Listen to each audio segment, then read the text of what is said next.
बिस्मिल्लाहिर्रहमानिर्रहीम। अस्सलाम वालेकुम वरहमतुल्लाहि वबरकातुहू। मैं सरदार मोहम्मद याकूब मस्तूरी एडवोकेट अमासला टीवी चैनल से आपसे मुखातिब हूँ। आज हम एक अजीब सा डिफरेंट सा टॉपिक डिस्कस करने जा रहे हैं।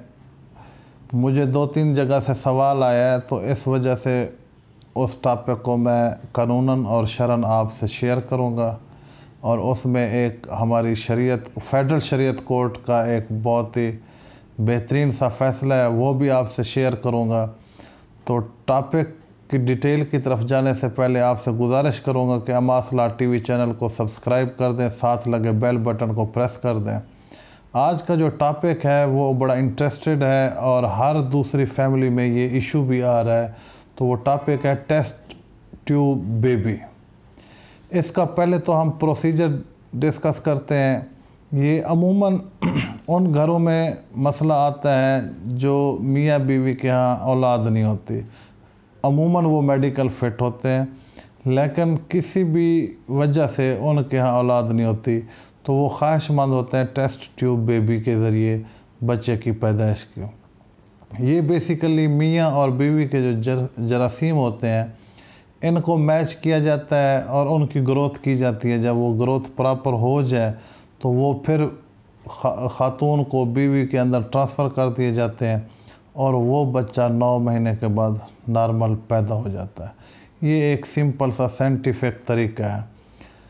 अब ये कानूनन भी जायज़ है और शरीयत में भी इसकी इजाज़त है, क्योंकि एक जो ख़ानदान है और एक मियाँ बीवी है, एक घर है, उसमें बच्चा ना हो तो एक अजीब सी उलझन सी होती है, टकराव भी होता है, तकरार भी होता है। अमूमन ख़ातून को कसूरवार ठहरा के दूसरी शादी की भी कोशिश की जाती है।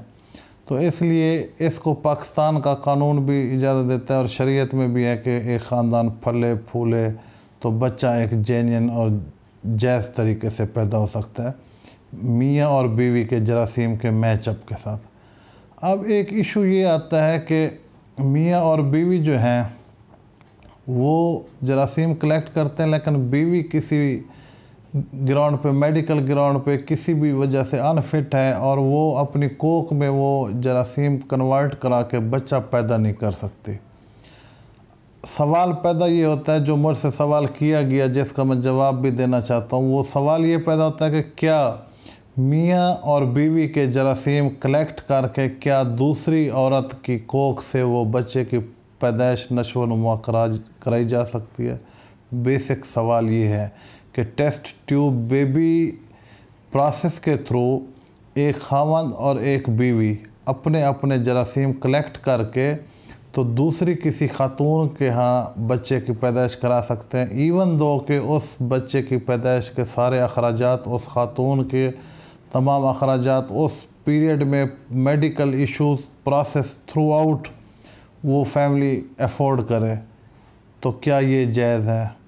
इसके बारे में एक बड़ा इंटरेस्टेड और बड़ा अनहोना और बड़ा डिफरेंट सा केस फेडरल शरीयत कोर्ट इस्लामाबाद में 2016-17 गालबन आया।